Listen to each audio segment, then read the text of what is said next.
Alright, what we have here is a plastic bolted P800 pump fitted with the new full stroke Teflon diaphragm. One condition that's been noted during assembly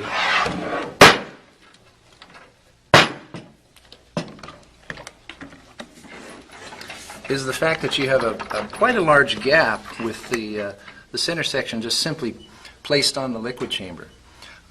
It was first thought that this was a shaft issue, when in fact it's actually the shape of this liquid chamber is a bit narrower than any of our other chambers.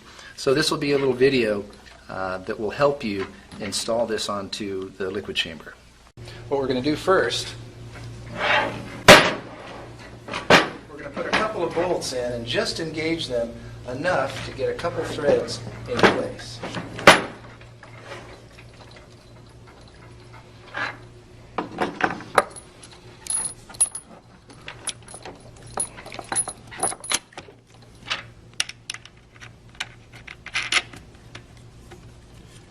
You just want to get maybe a couple of turns on each nut.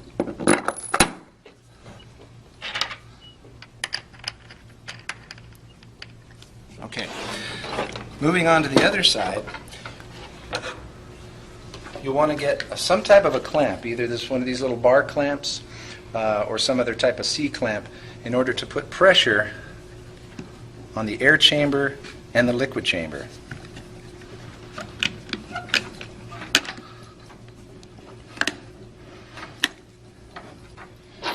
This will allow you to get the second side in place.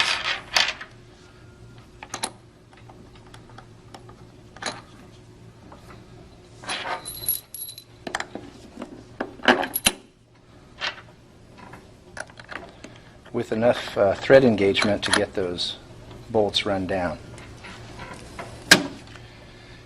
Now we can simply place the rest of the bolts in and we'll get ready to put the second side on. So here's the completed side. You can see that all of the bolts are now fully engaged. The diaphragm is seated in both beads. And by the way, if you don't have one of these bar clamps available, you can also use some longer bolts. If you have some 3/8, 4.5 or 5-inch bolts, you can use those as a temporary assembly to fit both sides on without even utilizing a clamp. That way you can pull those down with the longer bolts and then put in your other standard 4-inch bolts and remove those and finish your assembly. But you'll note here now that as one side's on, you have this very large gap that we need to take care of on the opposite side. That's what's next. Alright, so what needs to be done is to somehow get this diaphragm to set down in the bead so we can basically do the same procedure that we did for the first side. One way to do that is to just simply apply pressure to your air inlet, which will push on the one diaphragm and just simply pull that down. We can do that with a regulator and just a little bushing here. So we'll get that going.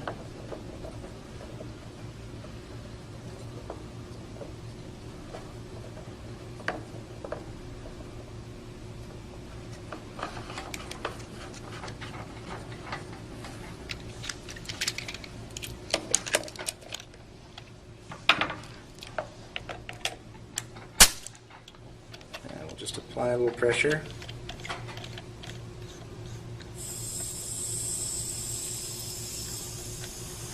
So now that diaphragm is in the right position for us to get on the other side.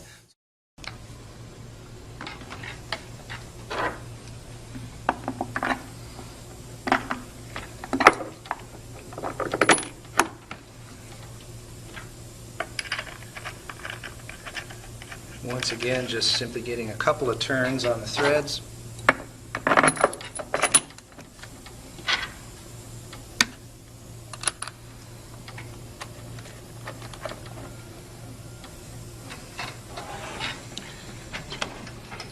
And we can apply the clamp or the longer bolts or whatever you have available.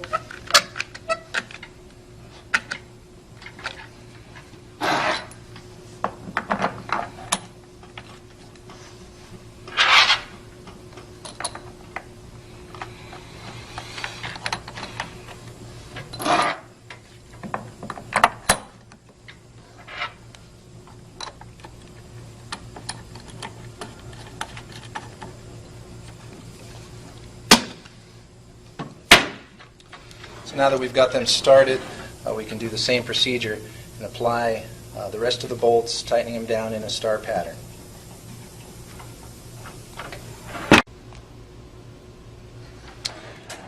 By the way, if when you do put pressure to this, you're noticing that it's simply blowing air, that means that your air valve spool is in the wrong position.